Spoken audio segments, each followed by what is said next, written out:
کوشش کر دیا لیڈر، اس لیڈر کو اس کام پر رضا ملے گی اللہ کی. ارے کتے کو پانی پلائے تو اللہ راضی ہو جا رہے، آپ کرسیوں پر لیڈری کرتے ہوئے انسانیت کی جو بھی خدمت کریں گے اس سے اللہ راضی ہوں گے. ذرا سجدوں سے اللہ راضی ہوتے ہیں، سیاست میں جا کر انسانی حقوق کا تحفظ کرنے سے بھی اللہ راضی ہوتے ہیں.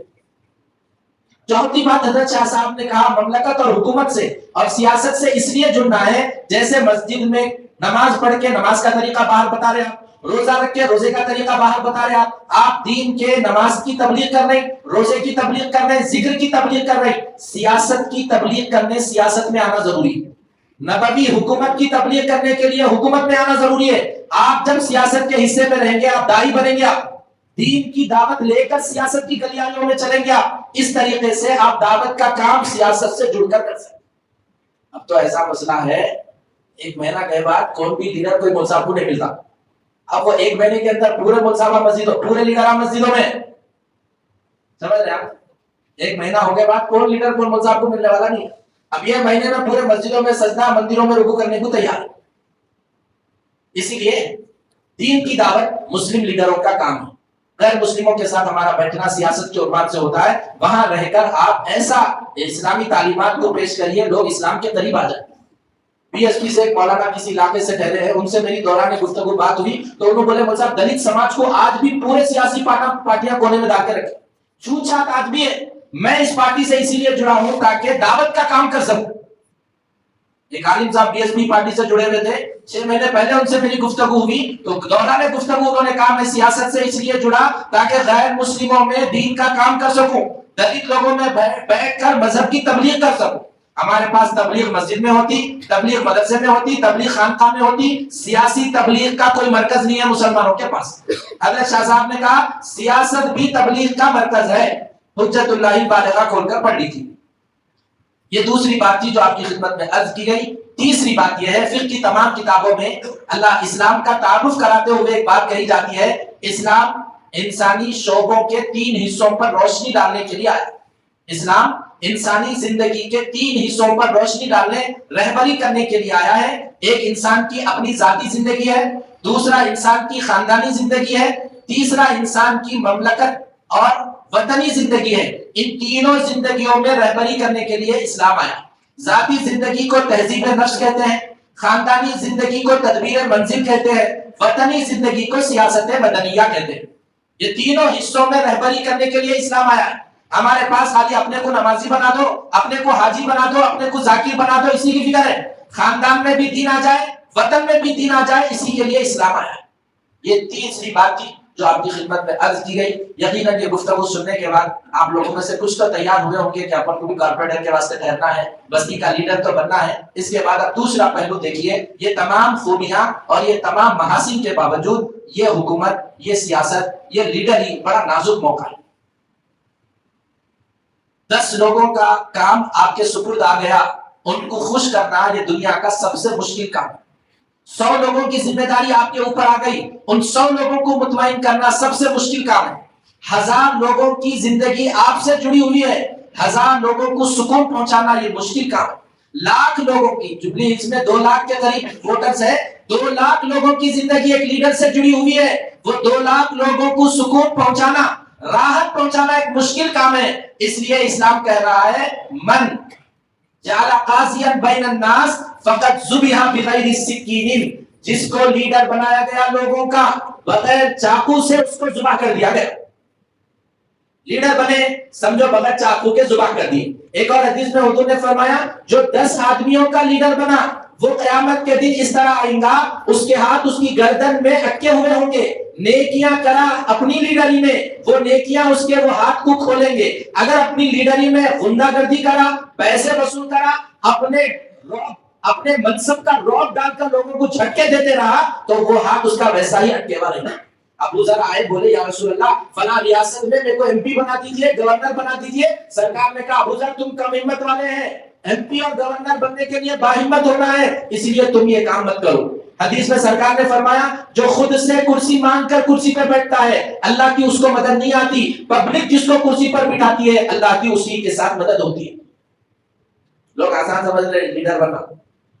عمر بن عبدالعزیز رحمۃ اللہ علیہ وقت کے بادشاہ تھے، پی ایم تھے، ان کے دور میں بکری اور بھیڑیا ایک ہی نہر پر آ کے پانی پیتے تھے.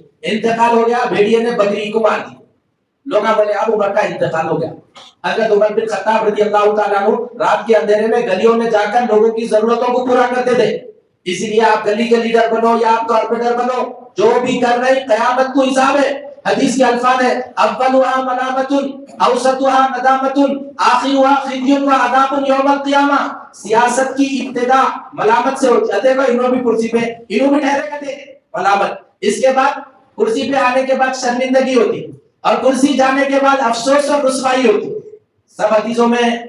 ہم کبھی فضائل اعمال سے ہٹے تو نہ، ہمارے گھروں میں کبھی کوئی دوسری کتاب آئی تو نہ، فونا چھوڑ کے کبھی قرآن اور حدیث کو کھولے تو نہ. ایک حدیث میں سرکار دو عالم صلی اللہ علیہ وسلم نے فرمایا جس کو کسی کام کی ذمہ داری دے دی گئی، کوئی کہیں کا لیڈر بن گیا، اب اس کے لیے بس شرمندگی ہے، اب پریشانی ہی پریشانی ہے. اسی لیے جب حضور بولے ابو بکر نماز پڑھاؤ، مصلی میں جا کے ٹھہرو، تو وہ مسجد کا مصلی نہیں تھا، پی ایم کی کرسی تھی. اسی لیے ابو بکر بولے میں نہیں ٹھہر سکتا. عائشہ بولے میرے ابا جان نرم دل کے ہیں، اتنے لوگوں کے باتیں نہیں سن سکتے. حضور بولے ابو بکر کو ہی بیٹھنا ہے، ابو بکر کو ہی بیٹھنا ہے. آپ یہ ذہن میں رکھ لیجئے، جیسا اللہ کی نشانی مسجد ہے، جیسا اسلام کی نشانی کعبہ ہے، نبوت کی نشانی حکومت ہے، نبوت کا شعار حکومت ہے، نبوت کی علامت سیاست ہے. اسی لیے آپ کی نبوت بھی صحابہ کو ملی اور آپ کی سیاست بھی صحابہ کو ملی. آپ کی نبوت سے فیض اٹھانے والے ابو بکر، آپ کی نبوت سے فیض اٹھانے والے عثمان و علی، آپ کی حکومت اور سیاست سے فیض اٹھانے والے عمر بن خطاب. امیر معاویہ مدبر، سیاست امت کا بہترین سیاسی قائد حضرت امیر معاویہ. اس لیے سیاست سے جڑے رہیے. اب کس طریقے سے جڑنا ہے، کیسا جڑنا ہے وہ بھی سنیے. سرکار کی 23 سالہ زندگی ہے. 13 سال مکہ کی زندگی میں سرکار کسی کو لیڈر نہیں بنائے، نہ خود لیڈر بنے. 13 سال تک لیڈروں کو جانچتے رہے، مانچتے رہے، سب کے دلوں کو کندن کرتے رہے. مکہ کے 13 سال میں جب صحابہ کے اخلاق بنے، ان کی تہذیب ہو گئی، کندن ہو گئے. مدینہ آنے کے بعد صحابہ میں لیڈر بنے. لیڈر بننے سے پہلے دیندار بننا، لیڈر بننے سے پہلے صبر، تقوی، دین کا شعور، مسلمانوں کی ہمدردی، ملت کے تئیں بننے تڑپنے کا جذبہ، وہ ہے تو سیاست میں 500 روپے لینے، 1000 روپے لینے، 100 گز زمین لینے، فلاں جگہ دکان ڈال لینے کے واسطے سیاست میں آ لینا. یاد رکھ لیجئے میں نمازہ نہیں پڑھ کے مرا میرے کو دنیا میں عذاب نہیں ہوتا. میں سیاست میں جا کر کسی پہ ظلم کرا، مرنے سے پہلے عذاب دے کے مارتے اللہ. سیاست کی کرسی پہ بیٹھ کے کسی پر بھی میں نے ظلم کیا، وہ ظلم کی داستان تمہارے قبر پہ جانے سے پہلے تمہارے ساتھ دہرائی جائے. پہنچائیے یہ جملہ پورے لیڈروں کو. جو بھی کسی لیڈر کی وابستگی کی بنیاد پر کسی بھی مسلمان پر ظلم کرے، رسوا کرے، مرنے سے پہلے وہ لیڈر کے ساتھ ویسا ہی ہوگا. تو لیڈر بننے سے پہلے مسلمان بنیے. لیڈر بننے سے پہلے امت کا درد، امت کے تئیں نرم گوشہ، اسلام کے دفاع کا جذبہ، یہ سب ہے تب لیڈر بنے. یہ نہیں ہے تو جا کے کونے میں بکری چرائیے، دودھ پیجیے، زندگی گزاریے. جواب دینا ہے. 10 جنوں کا لیڈر بنے تو اس کو جواب دینا ہے. 10 جنوں کا خالی. اب تو بستیوں کے لیڈر آئے 4 انہوں یہ پارٹی کے لیڈر، انہوں وہ پارٹی کے لیڈر، انہوں یہ پارٹی کے لیڈر. دوسری بات تھی کہ سیاسی اعتبار سے ہم کس طرح شریک ہوں. تو ایک نظریاتی سیاست ہوتی ہے، دوسرا عملی سیاست ہوتی ہے. نظریاتی سیاست کا کیا مطلب؟ ملک میں جتنی پارٹیاں ہیں وہ پارٹیوں میں کون سی پارٹی ملک کے دستور کی محافظ ہے، کون سی پارٹی مذاہب کی قدردان ہے، تمام مذاہب کو ایک نظر سے دیکھتی ہے، کون سی پارٹی انسانی بنیادی حقوق کی محافظ ہے، اس پارٹی کو آپ صحیح ماننا. اپنے ڈسکس میں، اپنی بات چیت میں اس پارٹی کے نظریات کو پھیلانا.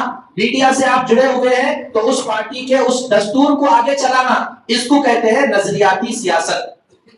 ہم سمجھ رہے سیاست گلی سے شروع ہوتی، نہیں. سیاست پہلے میڈیا سے شروع ہوتی، اخبارات سے سیاست شروع ہوتی. چار لوگ بیٹھ کر چینل پہ جو گفتگو کرتے ہیں وہاں سے نظریاتی سیاست کی ابتدا ہوتی. دوسرا ہے عملی سیاست. عملی سیاست کی 2 قسمیں، ایک انقلابی سیاست، دوسرا اصلاحی سیاست. انقلابی سیاست کا مطلب آپ ایک ایسی پارٹی بنائیں جو پورے ملک میں انقلاب برپا کرے. 80 کے قریب مسلمان ایم پی بن سکتے ہیں، حیدرآباد میں 40 کے قریب مسلمان ایم ایل اے بن سکتے ہیں. آپ خود اپنا وجود اتنا مستحکم کریں کہ سیاست کے گلیاروں میں آپ ایک انقلاب برپا کریں. اس کو انقلابی سیاست کہتے ہیں. عملی سیاست کا دوسرا حصہ ہے اصلاحی سیاست. آپ جس پارٹی کے نظریات سے متفق ہے وہ پارٹی اپنی ڈگر سے کبھی بھی ہٹ لی تو منہ میں زبان رکھ کے بولیے صاحب یہ غلط ہو رہا صاحب، اس کو آپ یہاں ٹھہرائے غلط ٹھہرائے، اس سے مسلمانوں کو نقصان ہوتا ہے، یا آپ جملہ بولے اس سے ملک کو نقصان ہوتا. یہ بولنے کی ہمت ہے تو عملی سیاست میں رہیے، ورنہ ہونا ہونے کے کونے کے روم میں بیٹھیے. اگر کوئی لیڈر جس پارٹی سے آپ جڑے ہوئے ہیں ملک میں نفرت پھیلایا، اسلام کے خلاف کچھ کرا یا مسلمانوں کے خلاف کچھ کرا، وہ لیڈر کا گناہ پورے ورکروں کو ملتا. سمجھ رہے آپ؟ وہ لیڈر جو گندے کام کرا اس کا پورا ثواب کاریہ کرتا پارٹی. کون سی بھی پارٹی سے جڑے ہوئے ہیں آپ، لیڈر جو اچھا کام کرا اس کا پورا ثواب کاریہ کرتا، کیونکہ آپ بھی طاقت دے رہے اس کو. یہ چیزیں پیش نظر رکھ کے سیاست سے جڑیے، سیاسی گلیاروں میں کام کریے. ان تمام کے باوجود موجودہ ہندوستان میں اپنے وجود کو منانے کے لیے سیاست سے وابستہ ہونا ضروری ہے. کسی بھی پارٹی کے ساتھ آپ کی ایک تصویر ہو، اس لیے کہ کل پولیس والا آیا تو وہ تصویریں دیکھ کے آپ سے بات کرتا ہوں، کپڑے دیکھ کے بات نہیں کرتا، وہ تصویریں دیکھ کے بات کرتا. یہ کوئی سیاسی بات نہیں ہے، دینی بات ہے. یہ کسی پارٹی کی طرفداری کی ہے نہ تائید کی ہے. اسلامی اعتبار سے، مذہبی اعتبار سے سیاسی شعور ہمارے اندر آنا ضروری ہے، اور ہر شخص کسی نہ کسی پارٹی سے وابستہ رہے، جس کے نظریات سے، جس کے کانسیپٹ سے آپ متفق ہیں اس سے وابستہ رہیں. ساتھ میں منہ میں زبان ہے تو سیاست میں رہیں. منہ میں زبان نہیں ہے، خالی مقتدی بن کے ہر بات کو ماننے کا جذبہ ہے. کوئی بھی مسلم سیاسی پارٹی اسلامی سیاست کی تبلیغ نہیں کر رہی ہے. کوئی بھی مسلم لیڈر اسلامی سیاست کا مبلغ نہیں ہے. سب ایک ہی حمام کے ننگے ہیں، ذہن میں رکھ لیجیے. لوگوں کو یہ دھوکا ہے فلاں آدمی ہمارا مسلم قائد ہے، ایسا نہیں ہے. جیسے دوسرے پارٹیوں کے وہ بھی ہے بس، اور کچھ نہیں. اسلامی سیاسی نمائندہ دیندار عالم قائد ہی بن سکتا ہے، یا عالم نہیں ہے لیکن اسلامی تعلیمات پر چلنے والا، اسلام اور مسلمانوں کا ہر موقع پر ہمدرد ہے، وہ مسلمان قائد بن سکتا ہے. اللہ سبحانہ وتعالیٰ ہم سب کو صحیح علم و عمل کی توفیق دے.